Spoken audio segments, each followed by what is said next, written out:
All right, folks, welcome back to the Property Couch podcast. And to say I'm excited about bringing today's episode would be an understatement. Ben and I have landed an international guest that I've been chasing for the last 6 years, Ben, who is a former FBI hostage negotiator. Mate, the whole episode is full of gold, so hang around. You'll learn what is DPO as well as so many other great insights that this special guest shares with us. And hang around to the end. I'll give you a big update in terms of rental caps and rental freezes from the federal government. So a big show, Bryce. Big show, Ben, folks. This is not one you want to miss. Let's rip into the show. Welcome to the Property Couch, where each week you get to listen to two of Australia's leading experts. Bryce Holdaway, co-host of Location Australia on Foxtel's Lifestyle Channel, co-host of Escape from the City on the ABC, and partner of Empower Wealth Advisory. Ben Kingsley, chair of Property Investors Council of Australia and the founder of Empower Wealth Advisory, named the 2018 and 2019 Property Advisory Firm of the Year. Stay tuned as they bring you the insider's guide to property, finance, and money management. All right, folks, welcome to the Property Couch podcast and welcome back to you too, Ben. How are you?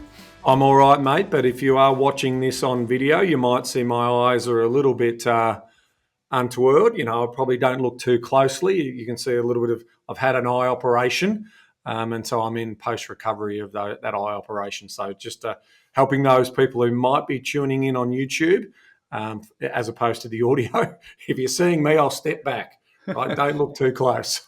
I'm glad you cleared that up, mate, because I was a bit nervous that you might have been shedding a few tears over the weekend, the fact that your team's now 3 out of 4 losses. But anyway, hey, we're not going to talk about footy today, man. In a couple of weeks, mate. Real business starts in a couple of weeks. We're not going to talk about footy today because to say I'm excited about today would be an understatement, Ben. We've got a very special guest today, and I know I say that a lot, Ben, over the last 8 years, but this particular guest I have been chasing for 6 years. 6 years, and I'll just flag, Ben, that I've only really been nervous, super nervous twice on this podcast. Once was when we went into Parliament in New South Wales and met and spoke with the then Premier, the Honourable Dominic Perrottet. I'll be honest, Ben, I was a bit nervous at the beginning of the conversation. This particular one I was too. I linked largely on the back the fact that I wanted to have this conversation with Chris for many, many years. So first of all, just flag that. But I think it's super exciting. And I think the topic of negotiation and the unique skill set that this particular guest has, doesn't matter if you're in sales or you negotiate, but it's going to teach you how to negotiate with your loved ones and your friends and the people and just the simple negotiations you go through every day. So let's just flag that that's exciting news coming up. But before we get there, Ben, we'll just do a couple of things. We'll set it up with the Mindset Minute, and obviously back on track with the art of spending. So with Morgan Housel, I'm really, really loving this, right? So this one here today is number 10, and it's not knowing what kind of spending will make you happy because you haven't tried enough new and strange forms of spending, right? So he talks about at the beginning of the, for this particular section, just organisms are the great eliminator. It's millions of mutations and they sort of break away, and then eventually it's survival of the fittest. And he used this as a frame up to say that spending should be a bit like that as well. So a lot of people have no idea what spending will make them happy. So, what you should buy, where you should travel, how much you should save, because there is no single answer because everybody is different. So, but here's the unique observation. He says, well, people just default to whatever society tells them. So, which is whatever the most expensive will bring you the most joy, right? But he says, no, that's not usually how it works. You have to try spending on tons of different oddball things. That's his term, oddball things, before you find what might work for you. For some, it's travel. For others, they can't stand being away from home as they travel for work, and nothing is more appealing than not traveling. For some, it's nice restaurants. For others, they don't get the hype and it's cheap pizza and fast Mexican. Or for others, flying first class is a borderline scam, whilst others wouldn't sit behind row 4, right? So, okay, so that's fair enough.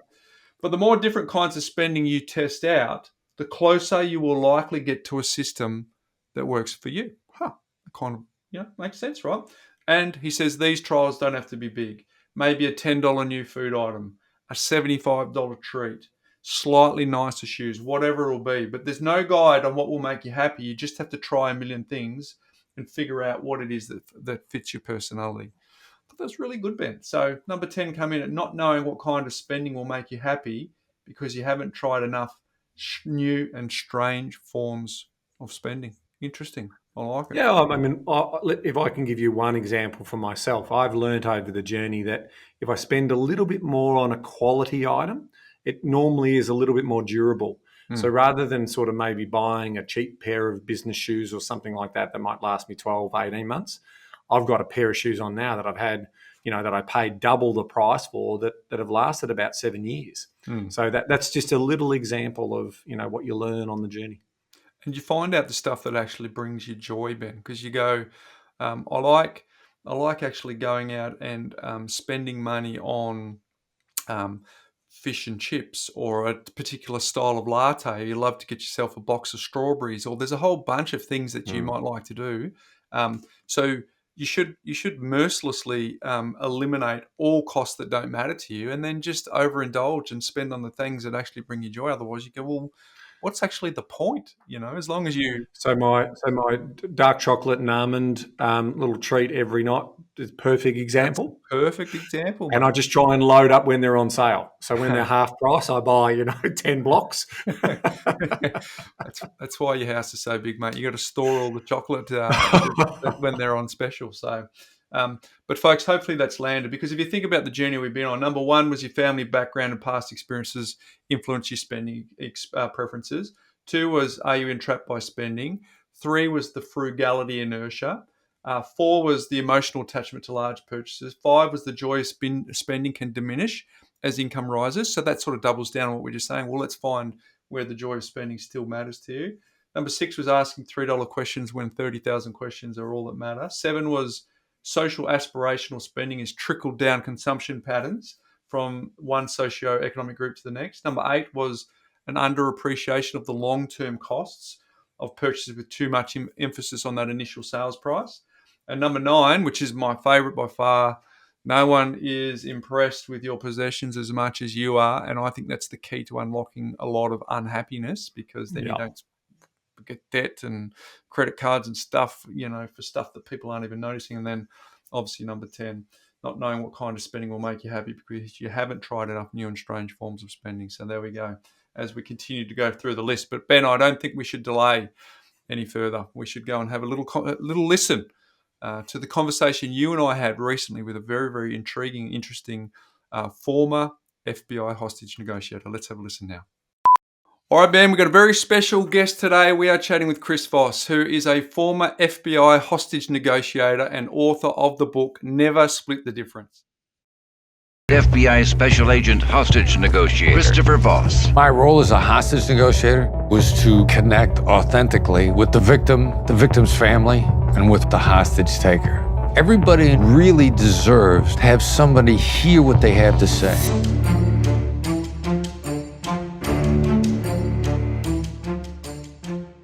He is an adjunct professor at Harvard Law School, Georgetown University's McDonough School of Business, and a lecturer at the Marshall School of Business at the University of Southern California.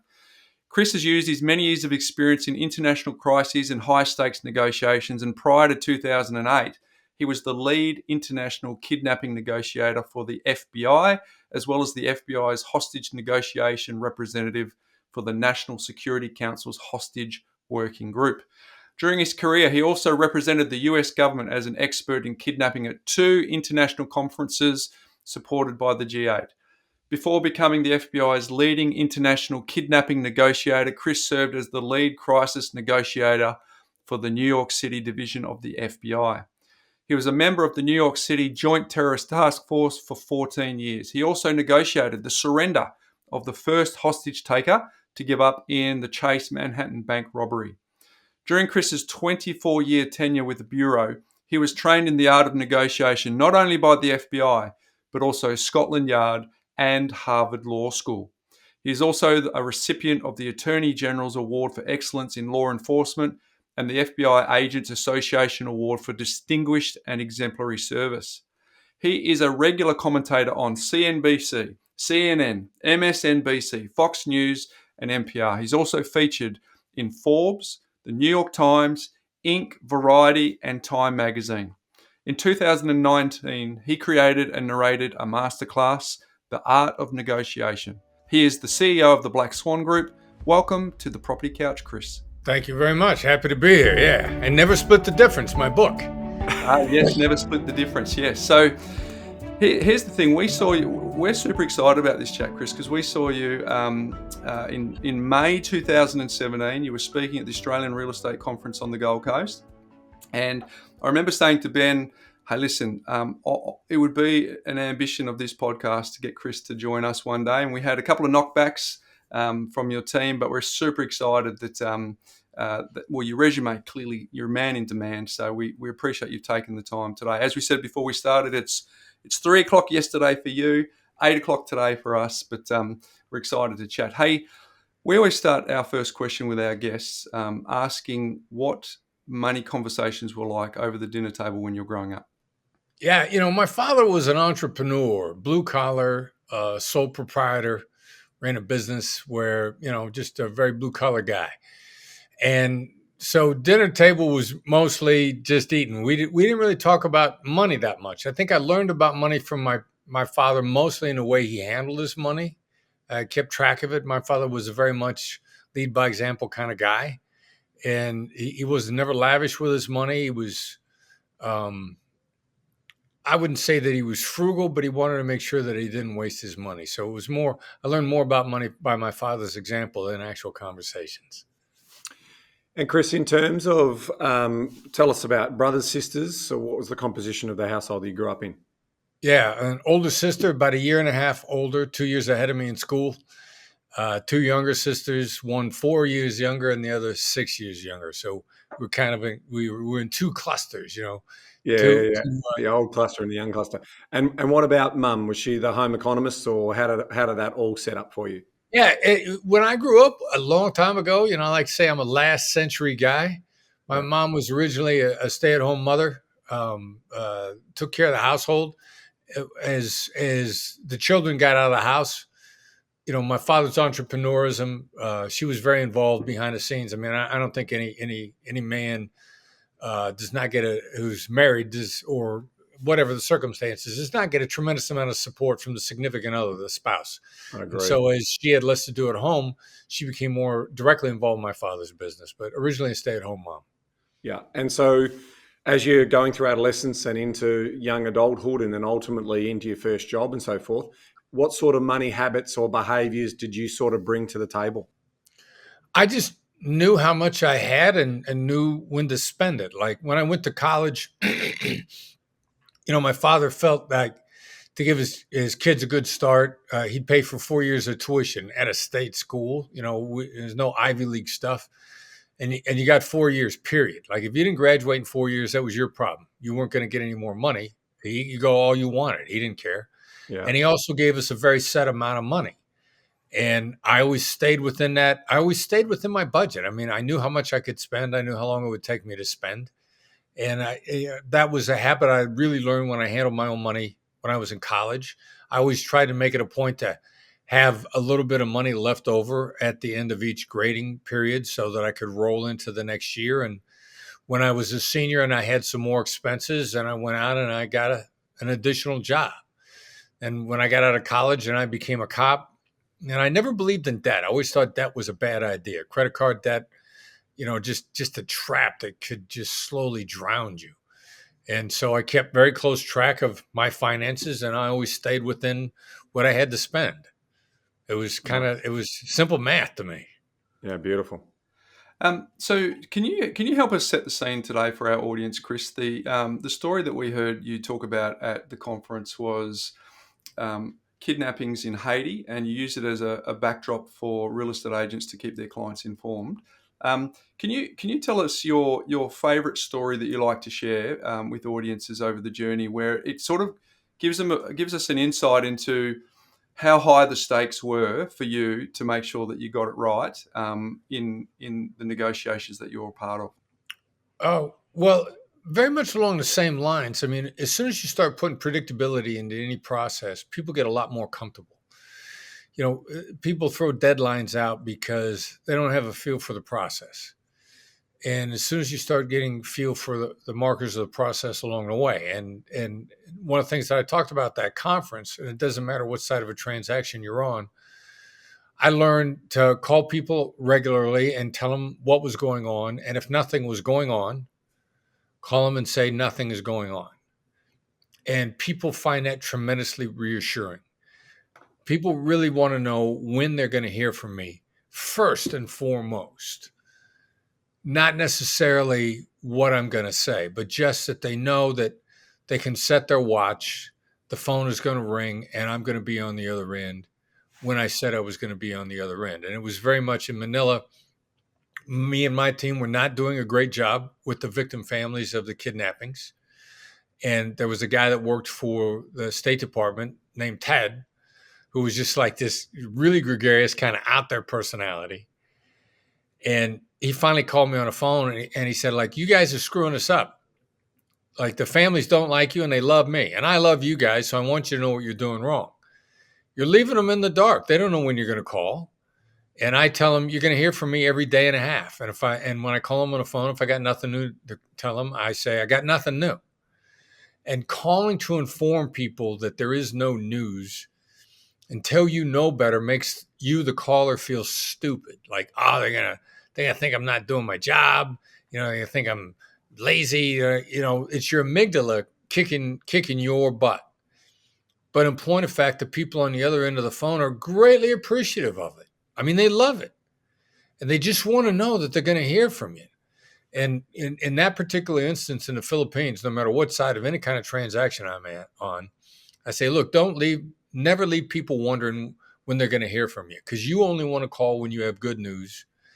And then when you have bad news, you're going to call, but you put it off because you're hoping the bad news goes away.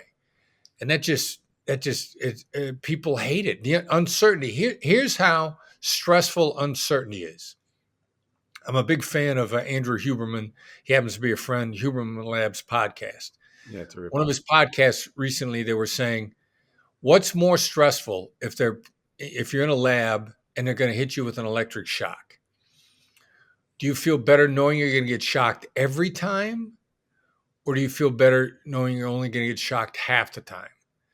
And people actually prefer knowing they'll get shocked every single time, because it removes the uncertainty.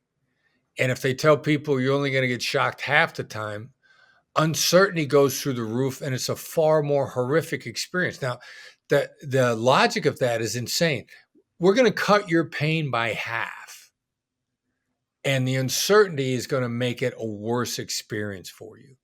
So figuring out the way to put certainty into interactions is a competitive advantage that the vast majority of my competitors have no idea about. And I love it because I want that advantage for myself. Can you fill our audience in on some of the details of what you were negotiating and what were the tactics that some of those hostage takers were doing and how you overcame them? Yeah, well, kidnapping internationally is just straight bargaining. It's nothing other than bare knuckle bargaining. And what you see most of the time is offer, counteroffer, lengthy spiral till you meet in the middle. I mean, it's boring and it's predictable. And so I took bargaining, and I had a lot of crisis intervention, empathy, emotional intelligence, if you will. And I thought, well, what happens if we mix in some of this empathy into the process? Maybe we'll get our way sooner, and we'll get to the goal, and we won't meet in the middle. We'll meet much closer on our end. We'll retain the advantage, and we'll never make the other side mad. So it was a way to pull the other side out of the process of the predictable haggling and gain the upper hand emotionally and get to the outcome sooner. So we're bargaining over people's lives. The family ultimately makes a decision on whether or not a ransom is going to get paid. It was my job to offer them advice and really to keep as much money as possible out of the kidnapper's hands to make kidnapping less profitable, because it's a business, and put them out of business by taking the profit out of it. So it was just commodities bargaining, and the horrifying thought was the commodity was human beings. So Chris, on that point, you talk about the certainty, right? So you're the parent, you've just been informed that your child's been kidnapped in another country. Obviously, you're contacting law enforcement for some guidance and advice. How much of the playbook do you share with those parents? Because contacting them is one thing, but giving them some sense of how this is going to play out. Do you start with that at the start? I mean, if I think about that from a property point of view, that's the classic story, right? There's uncertainty. I don't know how many people I'm competing against. So I'm trying to get that knowledge from the selling agent to sort of know where my position is to understand my certainty. So how much of the playbook are you releasing to them to give them some sense of comfort? Yeah, well, I knew that to get them involved and engaged in a process, they didn't need to know how the watch was made. They just need to know what time it is. Right. And so then, and I know the uncertainty is, and I know what they're feeling. So instead of saying like, look, here's a process, how it's going to work out. I might outline minimums. For example, I'm working at a kidnapping in Haiti, and I tell the father, all right, so here's the dynamics that the other side's dealing with, and here's how it's going to affect their decision making. Now that's not laying out the process to him at all. No. What it is removing his uncertainty as to what he's faced with. And people want to know that you understand the landscape. And if you understand the landscape, then it's pretty good chances. Two things are going to be true. Number one, you've got a plan. And number two, you're prepared for when the plan hits glitches. Because everybody knows, there was an American general that said, no plan ever survives the first encounter with the battlefield. And there's over and over and over that phrase is out there. So if you've got a plan, but you don't know how to adapt when there are glitches in your plan, then your plan is almost, your plan is better than having no plan, but you need to be able to adapt in a moment. So if you lay out the landscape, here's what the other side's looking at, here's how they're going to react, here's what they're thinking about. All the rest of that has a tendency to fall into place really quickly. And what I would do is I know the primary things that are clouding my customers' brain, the fears, what they are. I would walk in and I'd say, look, this is how you're feeling. I know you're angry. I know you're upset. I know you feel alone. I know that you think that your government has failed you. Now I'm there as a representative of government trying to get their cooperation. So does it make sense for me to say, I know you feel your government has failed you? Emotional intelligence, it makes all the sense in the world. The reaction from them is like, holy cow, somebody finally walked in our door who's going to tell us the truth. And then they go like, if you're going to tell us the truth about this, now we're interested in listening. And then I'd say, all right, so here's what the other side's thinking about. Here's what they're looking at. And then if you do what I ask you to do, then here's when this is most likely going to be over. Without actually telling them the process, I need to get their buy-in that I know what I'm doing. And the fastest way to get somebody's buy-in, not to tell them how many times you've done it, not to roll your resume out, because there's 10 years of experience and then there's 1 year of experience 10 times. Like you could have a lot of experience and still be an idiot. You got to know what people are up against. And as soon as you lay that out for them, everything changes. Is that called the accusation audit, what you just went through? It's a version of it. I mean, what they're up against is laying out the landscape, and then the accusations audit is how they're feeling emotionally.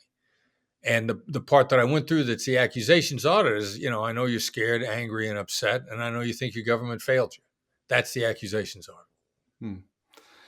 Can you take us back to the beginning, Chris? Because you clearly, that resume that I went through is extensive, but you weren't always that way. You wanted to get involved in the team, and if my research serves me correctly, you got someone to say, yeah, everyone wants that. Why don't you go over here to the suicide line and cut your teeth there, and circle back? Can you tell us a bit about that and what you did? What did you learn? Because the stakes are just as high on that hotline to what you're doing. What did you learn through that process? Yeah, well, I'm glad you brought that up because, what are the words that I'm living by now? Never take advice from somebody who hasn't been where you're going or that you wouldn't trade places with. Like tons of people are going to give you advice. Vast majority of them you should not listen to. you got to find out who knows what they're talking about. And so I was rejected from the negotiation team, and I said, how do I get on? And she told me, go volunteer on a suicide hotline. And then you got to take that advice. You got to do it, because those people, the people that should tell you what to do, they're going to pay attention as to whether or not you did it. When I was in New York, we hated new agents that shopped opinions. They come and ask you what to do. They were only hoping you were telling them what they wanted to do anyway. And if it wasn't what they wanted to do anyway, they go ask somebody else. So they're shopping opinions, for something that suits them. That's a waste of time. Listen to the person who's been where you're going. I got on the hotline, and I expected volunteering on the hotline to be this long, elaborate process. And the phrase emotional intelligence did not exist back then, but it was just the application of emotional intelligence, empathy. And they said, no. If you do it right, if you do empathy right, these calls none of them are going to take more than 20 minutes at a time. 20 minutes for somebody who's just completely been upset for days, weeks, possibly. 20 minutes. And so I thought, all right, well, they seem to know what they're talking about. I learned the process. I bought into the process. And they were right. If you use emotional intelligence, you get to an outcome surprisingly fast. And I just remember very specifically thinking when I was on a hotline, like, is this only for people in crisis, or shouldn't regular people want to be understood too? Like everyday life, don't people actually want to be understood regularly? And I started, before I even got on the hostage negotiation team, I started using it in my personal life. It started to make a big difference. Was that something that you brought into the negotiation world? Or was that already a track that was laid that you further reinforced and learned around that emotional intelligence? My former boss, Gary Nessner, tried, and Fred Lansley, but Gary mostly, tried really hard to lay that track down. That was one of the reasons why when Gary became a hostage negotiator, globally they were referred to as hostage negotiators, and Gary changed it to crisis negotiation. And most of the world adapted it because of Gary's leadership and influence and the fact that he was right. So Gary had laid that track down, but not very many hostage negotiators, crisis negotiators, had the grounding that I'd had, because I'd been on the crisis hotline and it worked. Like, it wasn't a theoretical construct to me, which many hostage negotiators / crisis negotiators, you're laying this stuff out to them. It's completely theoretical. They don't have any experience in it yet, because you don't see it in everyday life. People just don't exercise empathy. There's a lot of sympathy out there that people think is empathy, and it's not the same. They're vastly different. They're third cousins at best. So, but I had such a solid grounding of doing it on the hotline that I knew it worked magic. I knew it was astonishingly effective. So I was determined to continue to be similarly successful in hostage negotiation, and I just kind of demanded that people learn it and use it. Now, in your book, you talk about that, and that's, you have this sort of approach called tactical empathy in terms of, the process of that. Do you want to just expand on that a little bit? Yeah, well, I'm trying to get people, empathy has such a bad rap as, oh, I feel your pain, or I've been there too. And that doesn't work at all. Not at all. It's actually counterproductive. But the people that were sickened by, this ineffective mutual weeping to try to achieve outcomes, like the tactical guys, like, how do I get, the hard-boiled guys like me to accept that this soft skill is a superpower? And it's similar to, the Navy SEALs. You try to teach Navy SEALs yoga breathing because it'll reduce their stress. Then you go like, we're not doing that. That's not manly. And they go like, oh, well, do this. It's tactical breathing. They go, okay, we'll do that. And it's the exact thing. We won't do yoga breathing, but we'll do tactical breathing all day long. So like guys who won't eat a quiche, but they'll eat an egg and bacon pie. Exactly right. Put their little pinky up while they're eating that quiche too, right? Sip your tea stop drinking beer and sip tea. It's packaging. And so originally the idea of calling empathy tactical empathy was just to get people to who were reluctant to embrace emotional intelligence as a means of accelerating the process. And then as we learned, we collectively, myself, my son Brandon, brilliant negotiator, Derek Gaunt, the people on my team, we learned more about neuroscience, and we're like, oh, wow, okay. Neuroscience informs us, to the intentional application in very specific ways, which hostage negotiators have been taught just by trial and error. That actually works with humans, period. Doesn't have to be crisis. It doesn't even have to be anybody that speaks your language, from your culture, religion, none of that stuff. It works because they're humans. And so tactical became an even better word because it's really the proactive application of emotional intelligence informed by neuroscience, which is hard science. You say the negotiation doesn't even begin until you've done that.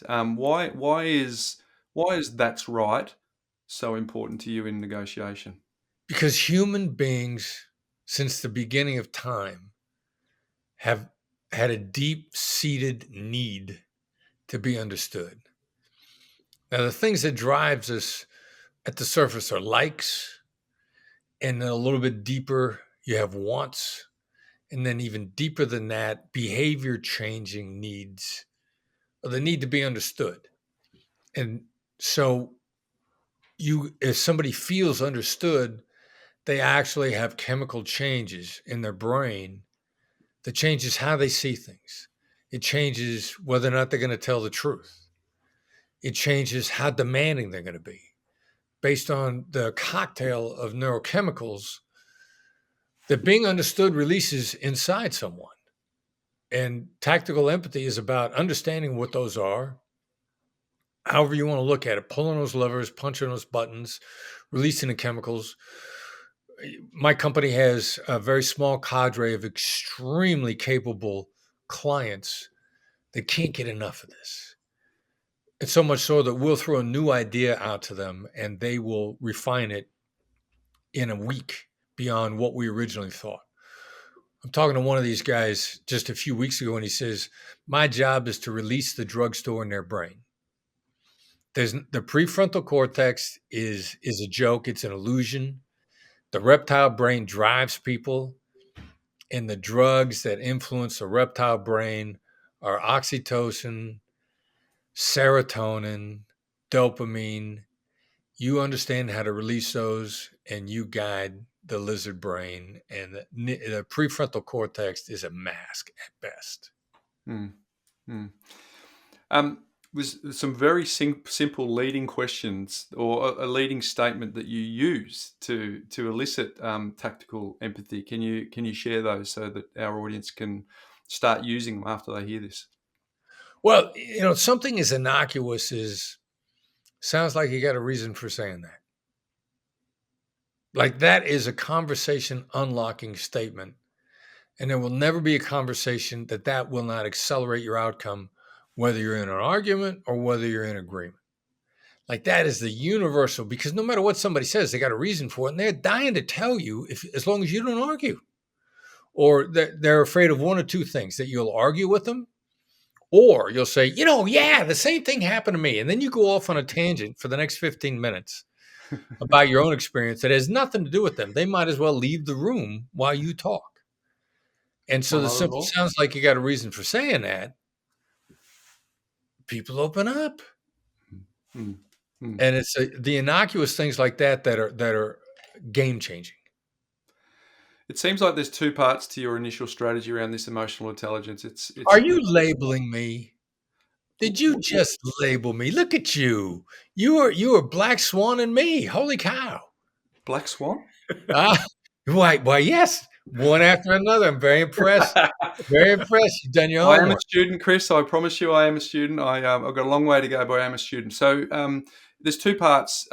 It seems like there's two parts to tactical empathy. One is that's right, using those statements to get them. And the second part is you call them calibrated questions. Right.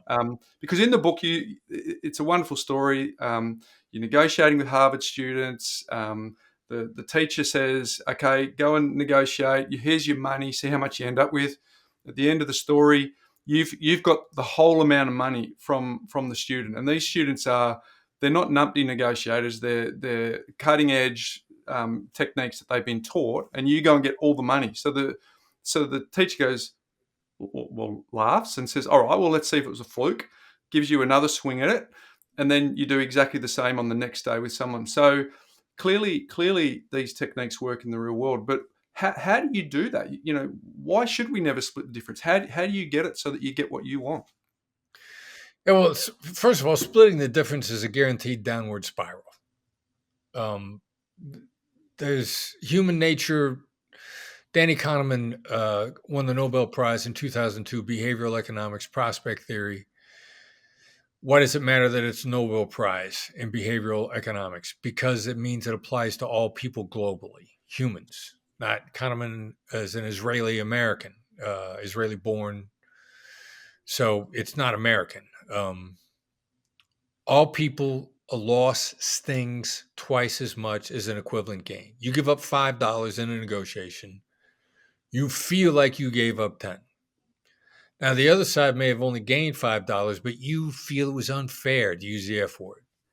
So you're not happy till you get them back for twice as much as you lost.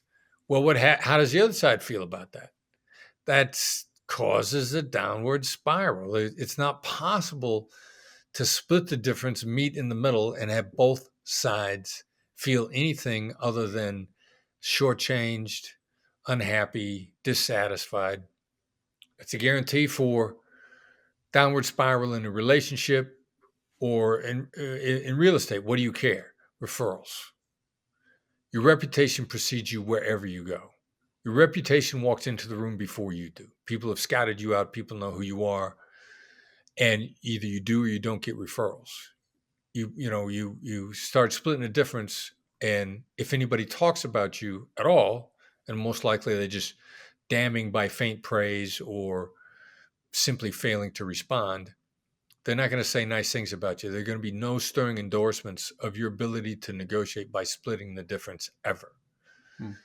So that's the main reason I went off on a little bit of a rant on that, and I know there was more That's of your good. questions. It's good, but it's calibrated questions. How do they use? How do people? So if they've got tactical empathy and they've nailed that, how do they then use calibrated questions to do what you did with those Harvard law students and get all of their pool of money?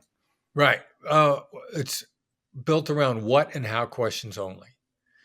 They feel deferential. People love to be asked what to do or how to do it. So they're not going to see you as a threat when you're deferential. One of the first things you got to do in a negotiation is remove yourself as a threat. There's great power in deference. Now, what and how questions also require a lot of brain power to answer. So you begin to wear the other side down. You begin to get answers out of them because they're worn down. They have a tendency to be a little more agreeable. And they don't feel that you're wearing them down or really constraining what you're asking them, because what and how questions feel so good to respond to. So what I really did to gain the upper hand on those lawyers to be was just wear them out with what and how questions. Yeah, very good. And you're making connection through that sort of, you have this sort of positive reinforcement about that's right. So it's the moment you hear a that's right, you feel like, is that the next hurdle you're getting over to open up that conversation further and further to keep prodding? Is that sort of the approach? Yeah, and there's a critical distinction here that I want to make sure that everybody gets. It's about hearing that's right versus saying that's right. You want to know what are the game-changing things to hear from the other side, not to say to them, but what to hear from them. And that's right is what people say when you've hit the nail on the head, when you've hit the bullseye, when you've gotten it exactly correct. And it's what people say when what they've heard is the truth. So consequently, they're reacting positively to you. They see you at a bare minimum as somebody that tells the truth. Now, when you start getting into that's rights in regards to what they really want, what they may potentially need, you're triggering then different reactions in them. You're triggering bonding. They're bonding to you. I referred to oxytocin earlier. Oxytocin is the bonding drug. Oxytocin is also the truth-telling drug. Like if I'm releasing an oxytocin in you, if I'm getting you to bond with me because I'm a truth teller and you appreciate that, you're actually more likely to be honest with me. And then if I really get into one of something that you really need, but you kind of forgotten about, or you're blind to the fact that it's driving you, then you get serotonin, and serotonin makes people feel satisfied. They want less. They're less demanding. So this chemical cocktail of your own neurochemicals are making you more agreeable with me, making you feel closer to me, making you more honest with me, and making you less demanding. So if I don't make the deal entirely by getting that's rights out of you, I've just moved myself significantly closer to the outcome. It's probably within sight, within reach. Why is that's right better than getting yes? Like you talk about yes is the Yeah. enemy. Yeah, yes is false. There's three kind of yeses: commitment, commitment, confirmation, and counterfeit. Now, the yes momentum or yesable propositions or momentum selling is based on me getting you to say yes as if suddenly I've hypnotized you, and that's the only thing you could say. Or it's also referred to as tie downs or micro agreements. I get you to agree to this. You want to make more money. You want to live in a bigger house. You want to have a nicer car. You want to send your kids to a better school. Then when I hit you with my big ask, well, of course you have to say yes. Well, this con has been run globally on every human being over the age of 18 for the last 40 years. And at some point in time, somebody cheated you using this con. And you may not remember that it was exactly this yes momentum nonsense that did it. But since you got cheated as a human being, your survival instincts, it's going to trigger your gut. Our survival instincts remember the negative experiences to a far greater degree than the positive experiences. So it's triggering a gut interaction. And so what do you do when somebody tries to get you to say yes? You give the counterfeit yes. And the vast majority of yeses that are out there are simply counterfeit. It's me getting you to go on while I pump you for information. It's a false yes. It's going to turn into most likely me just ghosting you, stopping returning your phone calls, your emails. I'll tell you, I'll say something to you like, yeah, you give me a lot to think about, and you're right versus that's right. I'll say you're right about a lot of the stuff that you talked about, and let me get back to you. And then you're never going to hear from me again because I've been giving you the counterfeit yes. Nice. Hey, if we could go back to your, if my understanding is correct, your first job was the Chase Manhattan Bank, and you've clearly got a string of experiences and clients that have used your methods that have worked, and a lot of families that are grateful for your work. But what does it look like when you jump on that first call and it's live? And experience is that thing you get 2 minutes after you need it. So, but you're in a position where you don't have that luxury. What did that feel like, that very first negotiation that you had to do? Because it was successful. Well, since I've been spending a lot of time on a hotline, what I was used to at the time was the process is going to get me through. And I don't know exactly which route it's going to take. It could be 3, 4, 5 different avenues here, but never more than that. And so I need to get this started and then see where it's going to go. And the hard part for this is letting go of the path and the specific outcome. Human beings are wired in every instance that we encounter. We think of something that I refer to as DPO, duration, path, and outcome. Where do I want to go? How long is it going to take me to get there? And how am I going to get there? And on the hotline, I had learned within a rough guess, I got a pretty good idea how long it's going to take. Now, we're going to be all over the map on the way. And I just need to go along for the ride. And as long as I do my thing, my process is going to carry me through. So when I first got on the line at the Chase Bank, I was just, let me say hello. and see what happens, because the process is going to carry me through. Nice. Now, for context, everyone who's listening to that, so that's a hostage situation in a bank, and you were able to successfully extract the first hostage out of that alive safely. Well, I got the first bank robber out, and that was, one of the phrases, never be so sure what you want that you wouldn't take something better. Like, we're working these guys to try, of course, to let hostages go. Yeah. After all, what are you going to do? And we sense, collectively, the team, I'm very coachable. And I'm talking to this guy, definitely thinking I'm trying to get a hostage released. And somebody else on the team, just their gut instinct is telling them that this guy wants to come out. And I get a note from a FBI agent, I don't know at the time, Jamie Cedeno hands me the note. He says, ask him if he wants to come out. And I go, do you want to come out? And the guy says, I don't know how I do it. Which is a great big giant yes. Like, if you can lay out a way to get me out of here without getting killed or getting beaten to a bloody pulp, I'm out of here right now. Yeah. And so, I was working on that guy to let hostages go. And I would never be so sure of what you want that you wouldn't take something better. This dude coming out is one less bad guy on the inside. It's points on the board for us. We'll bring him right out all day long. Yeah. What would happen if two black swan negotiators were doing that Harvard exercise, and would you end up splitting the difference? No, that's a great question. What if you run into somebody that's similarly trained as you? Like, we use this stuff on each other in my company all the time, constantly, because it's what the tools are being used for, not that the tools by themselves are bad. Like, the tools can be used, emotional intelligence can be used for good or for evil. And plenty of bad people use emotional intelligence for bad things. I've read articles that say the dark side of empathy. So it's not the tools that are bad, it's what they're being used for. The two black swan negotiators in the Harvard negotiation, we quickly to collaborate to figure out how pooling our resources could give us the maximum possible outcome. That's what would happen.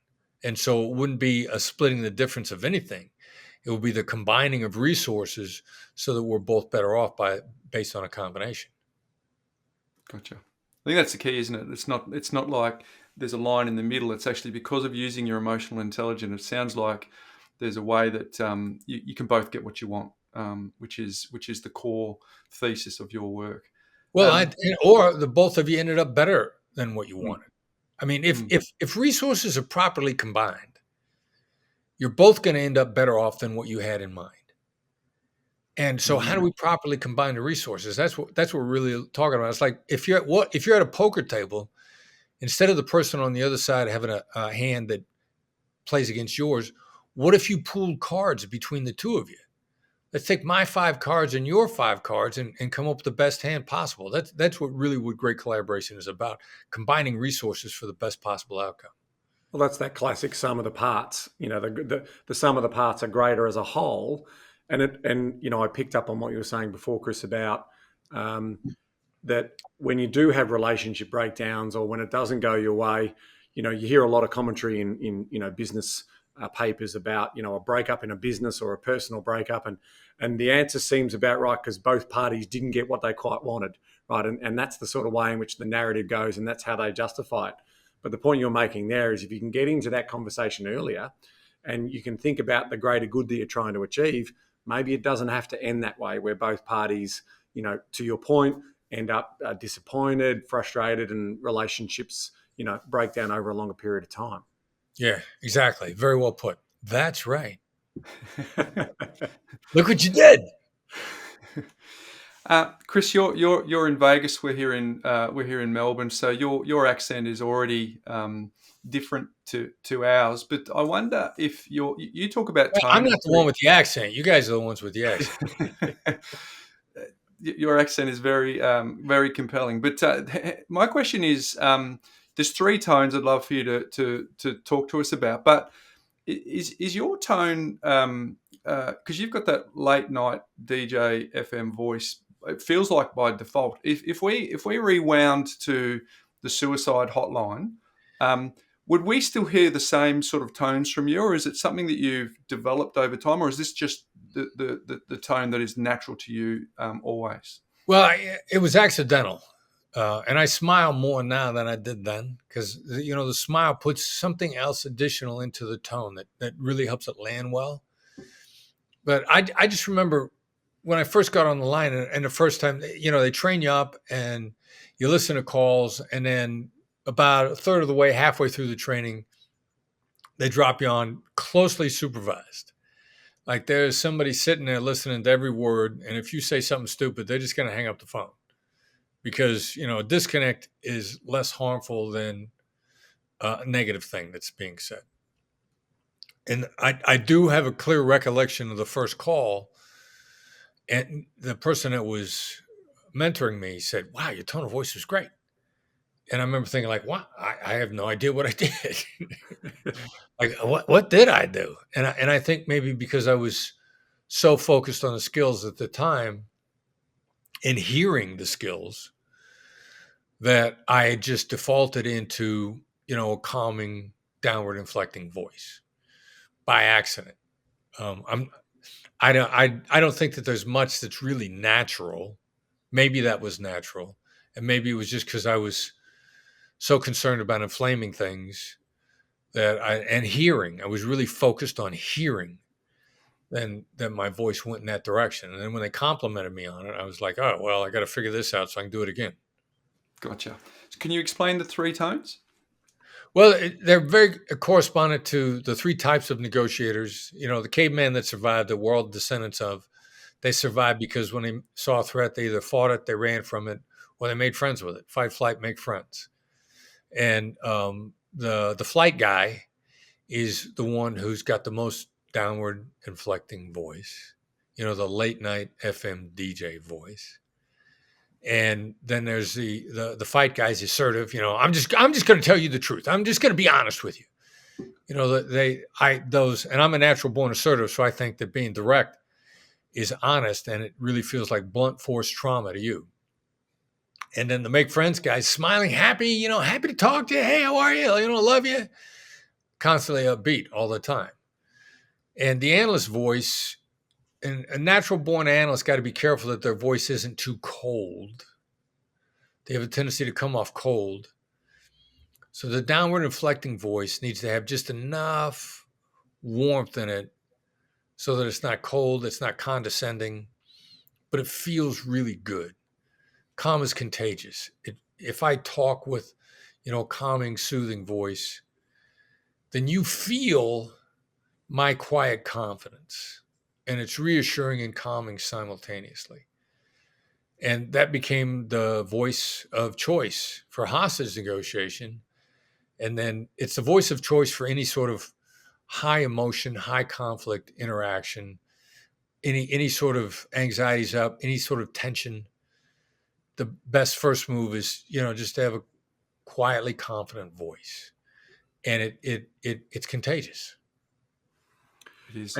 And Chris, I suspect you're applying that to your everyday life, right? So once you work out how to make connection and not have elevation in an argument and just bring it down into a, sensible dialogue where you're trying to explore, and understand where they're coming from to get that connection. So tell me, how much of it do you use in your everyday life and with loved ones? You mentioned earlier your son is obviously in the business, which is great, and he's obviously an elite negotiator. How did you get him through adolescence? How did you get him to be that? Because Bryce and I have a fun joke about you can't be the chief in your own, or the prophet in your own village, because Right. They won't take direction from you. They're your kids, right? Their job is to annoy you and get you upset. Yeah, he really picked it up by osmosis. I don't entirely know how he started picking it up. I started finding out about him using it to get himself out of trouble in high school, and he's gotten himself out of trouble. Like he got himself out of jail time one time by using the techniques in a story that are just astonishing that he walked away. So he just really picked it up, really much more so by osmosis. I mean, I suppose I come from a line, my genetic line, my father's line, were learned by watching, trying to pay attention to the people around us to learn.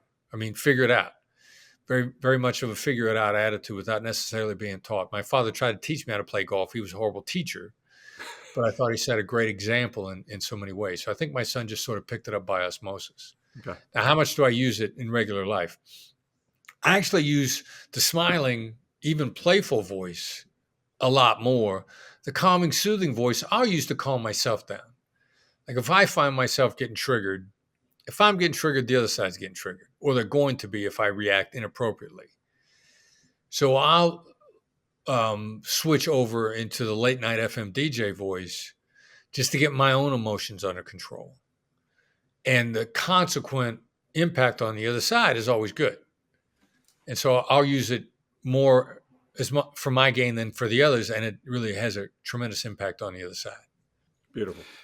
Can we land the plane then for our audience? So they're about to go and negotiate a property this weekend, and they're dealing in two different markets. There's a buyer's market and a seller's market, and we've just come off a really strong seller's market where the agent just said press hard 4 copies. It's very, very easy for them to find a buyer. How do we use tactical empathy? How do we use mirroring and labeling? How do we get what we need in an environment where the buyer doesn't really have the position of strength? They're actually in the position of weakness in a lot of cases, given the amount of people who want a lot of people want one property and the agent holds all the cards.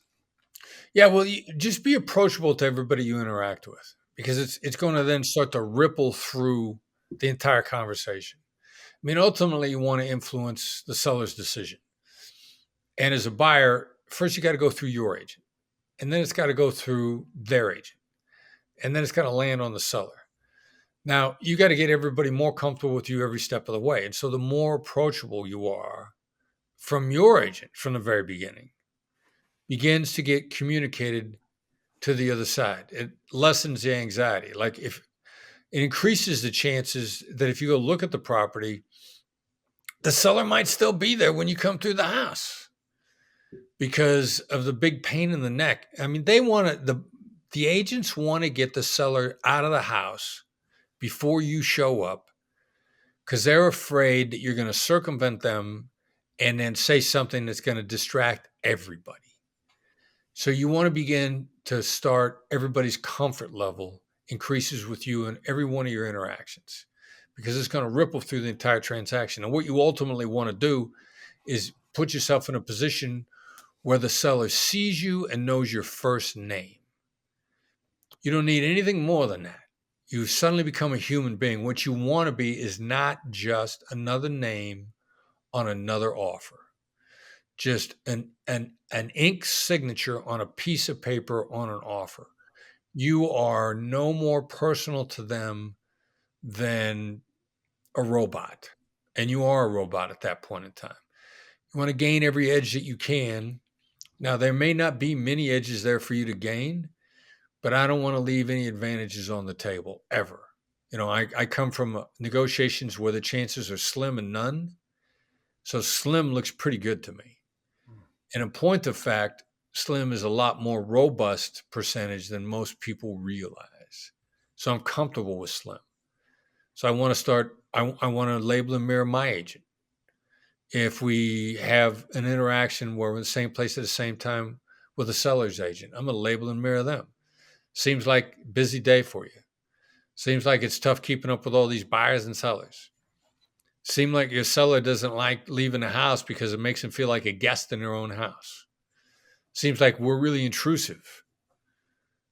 Anything that you can start to label how the other side sees the dynamic increases the chances that every step of the way you're distinguishing yourself from the other buyers, and sellers will sell a house and prefer somebody that they like more than others. Enough that I want that advantage when I get it. It's true. We've seen it many times. Yeah, we have. Hey, my final question for you, Chris, and this has been a wonderful experience for us. Is negotiation is deeply personal to you. I've gone through your masterclass, and the very last video you share why it's deeply personal, and you get really emotional about it. Can you share with our audience why protect and serve and get the bad guys really means something to you? Yeah, well, somebody scared the hell out of me when I was a kid. And it was the most, they caught me off guard in that video too. I didn't know we were going there and they got me into it. And then, they got me on tape and I didn't mind going there. Cause it's the truth. I mean, it's the very nature of, and something that impacted me that changed the course of what I wanted to do in the world. And so, I was bullied. I mean, like really scared to death by this guy. And then he cornered me a couple of times. And I just got it in me to, want to even the odds where I can for people when they have a disadvantage. So that's one of the reasons why it's continue to drive me to these days. Very powerful message, Chris. My last question to you is, obviously our community is all about, moving forward, aspiring, being the best versions of themselves they can be and living their best lives. And we do that obviously through helping them manage money, organize their finances, plan to become what they plan to become. What's a final word from you that can sort of add to that story in terms of taking action and being the best version of themselves? Yeah, well, emotional intelligence, the Black Swan method, tactical empathy, it's amazing. It's astonishing. It's not exciting. If you're looking for huge dopamine hits, go ride a roller coaster, jump out of an airplane, but it is astonishing.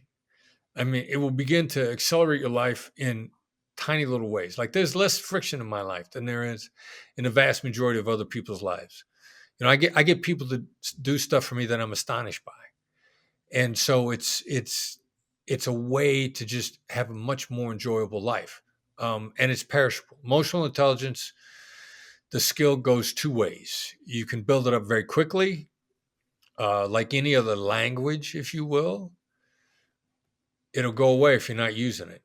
I was in Poland with a native-born Polish speaker that'd been out of Poland long enough. He forgot the language, and it was a language he grew up in. It was second language was English. So it's perishable, and I'm happy to share what I think is the most ridiculous bargain that we have in its entirety for people that are interested in really getting regular skills maintenance. Well, it's a good point you say. How do people get in contact with you? I've consumed your book. I've consumed your masterclass. I know that you have a heap of resources available for people to learn these techniques. What's the best way for people who have heard this conversation today, Chris, to connect with you? Well, the coolest thing that we're doing these days, and probably the very best value we have of a lot of expensive options, is there's a Web3 application called Fireside. You can find it in your app store on your phone, Fireside. And it was originally designed as an interactive podcast. And what it really is group coaching from the Black Swan's best coaches. We have an hour session once a week, every week. And one session a month, I'm on for an hour. And we'll have a topic that we're teaching that day. And people sign on literally from all over the world. The last one I was on, we had a guy sign on from a mountaintop in Tibet. Like we got people from all over the world coming on. That's cool. And so what it is, it's really group coaching. And so you get to come on, you got a question, it's audio and video. We'll bring you up on the stage, if you will, and I'll see you and you'll see me. And if you got a question, it's either about the topic of the day or something that you need help with in a negotiation you're in right now. The guy in Tibet was negotiating with his boss in Tibet and wanted some help on negotiating with his boss. And I realized what we're actually doing is group coaching. And if we charged your company for the group coaching, it would be about $25,000 a month. And this is a subscription, and it's $1,000 a year. And how we got into a position where we're laying something out that is that much of a discount, I don't know, but it's so much fun to do that I don't know. You don't do it for the money, you do it for the purpose. I do it for the guy in Tibet. Like he's signing in. It was completely black where he was. And I'm like, look, dude, are you hiding in somebody's basement? Are you wanted by the police? Where are you hiding? He goes, yeah, as a matter of fact, I'm on a mountaintop in Tibet. I'm like, well, this app works a long way away, doesn't it? So, Chris, can I say it seems like you really care about helping people with negotiation? Yeah, that's right. I think that's a good way to leave it. Hey, hopefully our audience has now seen why Ben and I spent the last 6 years trying to get you onto our podcast. I'm personally very grateful for I'm a buyer's agent. I negotiate as part of everything I'm doing, and you've had an enormous influence on that. So thank you for the work that you're doing, the content that you're creating, and on behalf of everyone here at the Property Couch, thanks for joining us today. Thanks, fellas. It was a pleasure. Thank you. There you go, Ben. Hopefully everyone's wondering why I was chasing after 6 years, because I think the content is exceptional. Oh, it's unbelievable. I mean, I was taking notes right through that particular program. I will give a quick bit of context when he was talking about the real estate market in the US compared to us. Just quickly, they have selling agents and they have agents that work on behalf of the buyer. So it's a very mature market. We have buyers agents in this country that only really partake in probably 5% of transactions, but it's very much you have a guy on your side who negotiates a deal over there. So that's probably a little bit of context. We didn't have time to sort of explain to Chris what happens in the Aussie market. It's not relevant. But I tell you what, one of the big takeaways for me is the DPO, duration pathway outcome. I really, really like that as a simple framework to start thinking about how everything plays out when you're talking about negotiating. Yeah, and an interesting story the other day. I was talking to my wife because I use a lot of these techniques, right? And so I didn't even realize it. Said, it sounds like, and she goes, "Don't do that negotiation stuff on me. Just talk to me straight." I'm like, "What? No, I'm just trying to empathise with you." But she's like, gives me the look and says, "I know what you're up to." But hey, listen, tactical empathy is incredible. For anyone who wants to consume the stuff, one of the best places I've consumed Chris's stuff is via the Masterclass that he did. But it's a subscription; you got to pay for it. But just goes through tapes of negotiations they've been through, mocks up some negotiations with people, and shows you how to do it. But if you just it sounds like, it seems like, it feels like, if you just use that in your repertoire and genuinely try and connect with someone so that it sounds like they've been connected to. Humans are just starved of people understanding them, seeing their point of view, connecting with them at a level. So if you just said, it seems like, Ben, that you are really passionate about being a Collingwood supporter, or Ben, it seems like you're really passionate about helping investors, as your work at Picker, and it's just a way of genuinely connecting with someone, and it's not that hard to do. Yeah, I mean, I've double underlined genuine empathy. Like it's natural in like people who show empathy and truly show it.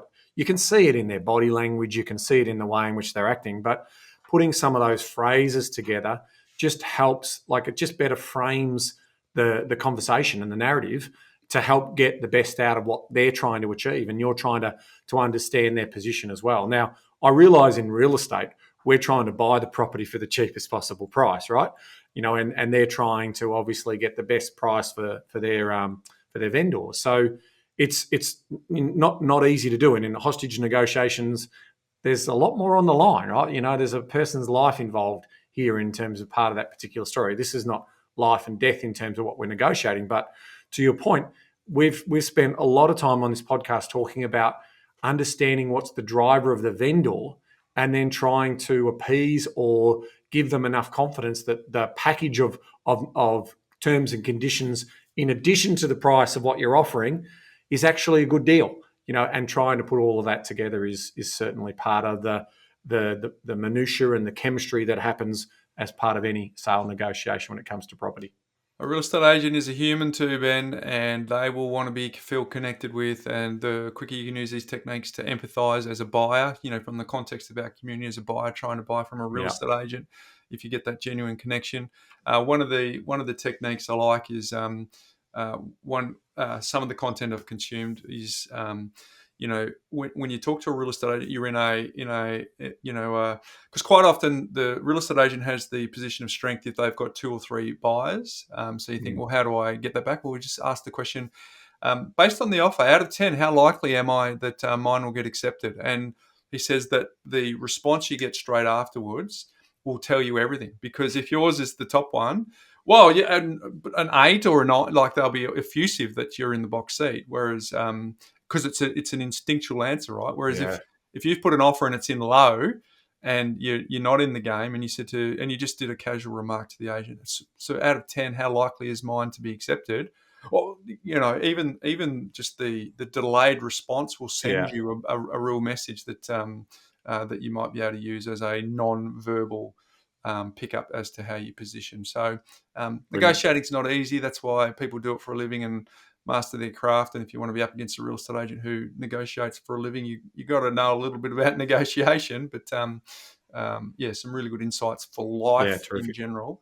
And so, Ben, just a reminder of where we might be able to, if anyone's interested in catching up, he gave us a little hint towards the end there on what they could do. Yeah, so obviously there's his fireside discussions and coaching groups that he's got there. So all of that will be in the show description. So if you want to master the art of negotiation, Chris Voss is a pretty good trainer. So you'll have plenty of takeaways in that story. So check it out if it's of interest to you. And just to show Ben that he's well sought after, like he's talking to Mark Cuban, who's a billionaire on Shark Tank, the owner of the Dallas Mavericks. He's on massive audiences over in the US. So for him to say yes to come and join us down under, the original suggested time frame for us to interview him was going to be 2 a.m. in the morning for you and I, Ben. So I asked his assistant if there was any leeway in that. Which we're grateful that there was. So, Chris, thank you for joining us. To our community, we hope that you've enjoyed him. And if you haven't been exposed to Chris before, I'd go and encourage you to get under the bonnet and have a look at some of his stuff because it's really, really good. Hey, my life hack today, Ben, is, well, surprisingly, but not. But I think there's an opportunity for you to go and do some of these techniques. So we talked about tactical empathy. Go and learn a little bit about mirroring, and we obviously have the labeling there.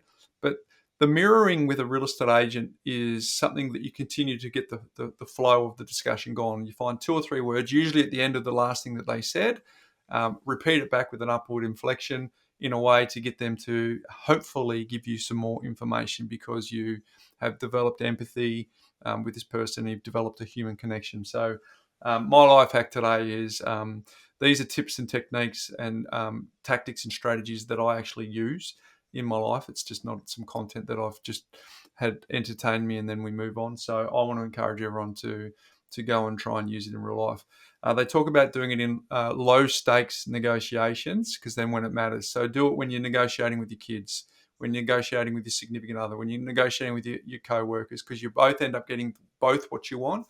And then when it really matters, like a negotiation for a piece of real estate, Ben, it's not like it's your first go and you've got your trainer wheels on. It's actually in the rear vision mirror. There's a history of opportunities that you've taken to actually test these techniques. So my life hack today is implement this stuff, get it done so that you can actually see the benefits from it. Hey, what's making property news?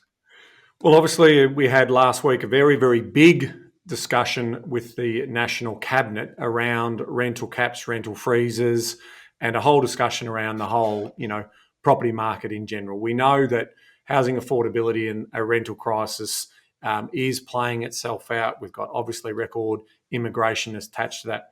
But what we did see is, basically common sense did come out of that particular discussion where we did see obviously most Labor premiers and also a national or federal Labor government have made a very wise decision. They also probably got a little bit of a clue from Philip Lowe in terms of how dumb the idea was anyway.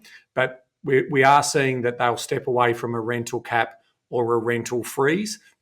We think that's sensible. So thank you, government, for being sensible. Now, this isn't going to go away. The Greens know politically they're on a winner here in terms of attracting new members and potentially new voters to the Greens party. So they aren't going to let up on this particular story because politically it's a complete winner for them and their political party. So expect to see more and more pressure being put on by the Greens. But whilst the two biggest parties in the country understand the value of not introducing rental caps or rental freezes, hopefully we'll move forward. To the Liberal Party, the Federal Liberal Party, I would say to you, please pass this housing policy. Stop playing politics on your side of the fence as well. This $10 billion is going to aid supply coming in for those most vulnerable in the community. So stop, again, making it a political football. That the country needs better leadership from you, Mr. Dutton. So please also do that. So don't worry about the Greens. This will pass with support from the coalition. So I'd prefer them to obviously get behind this because the country does need it. It's a small drop in the ocean of the overall supply that we do need. And a lot of people who might be following, the activity that I do, wearing my picker hat, I get plenty of people telling me that, I'm not interested in what's happening for owner-occupiers. We are very interested in seeing Australians have shelter and ultimately one day having, basically the great Australian dream of their own property. That is true. But what we also want to make sure is that it's a level playing field and that we provide that critical amount of rental accommodation that's available for everyone for that, mobility, the economic advancement and the social advancement as well. So those two things can coexist. So it's also important to recognise that we aren't, here to bash tenants or renters or any of that sort of thing. We're just basically trying to make sure that the whole story is understood around the fact that we have seen significant increases in the cost of holding those properties, and we've passed on a portion of those to renters. Our final message around the Pippa sentiment survey. It closes tonight, effectively closes tonight. So if you were listening to this on the Thursday that this is going out, please, if you haven't filled that sentiment survey in, please do that. If you're an early listener to the pod, if obviously those people are picking this up later, it has closed. And a shout out and a thank you to any of those people who have filled in that survey, which builds our knowledge and information to pass on to government and regulators. Anyone who's also submitted an inquiry, a submission to the federal or any of the New South Wales or Victorian reviews and inquiries that are going on around housing affordability or the rental crisis. All of those things matter because they hear from a voice of the property owner and the small business operator, and that is important. We don't need to lose sight of that. So thanks for the opportunity to obviously use this podcast to talk about that story as well. Yeah, thanks for those that contributed to that. So there you go, folks. Big episode today. Hopefully you've enjoyed that. Lots of ground covered. But mate, we have got more guests lined up for the next couple of weeks as well, folks. So there's plenty more if you stick around with the Property Couch. And if you get a chance to share this episode with someone, we would be really, really grateful if you just screenshot it, send them a link, do whatever it takes for you to get them listening to this content. We would be grateful. Ben hinted at it before too. We now are a full production on YouTube. We are growing out our YouTube channel. So those YouTubers, just a shout out to you. Go and subscribe to our channel if you'd like to watch it. I know a lot of people, podcasters, Ben, they're multitaskers, they're joggers, they're at the gym, they're in the train, they're driving to work. That's cool. But if you're YouTube inclined, go and subscribe to the Property Couch as well. All right, mate. Until next week. Knowledge is empowering, but only if you act on it. See you next week, folks.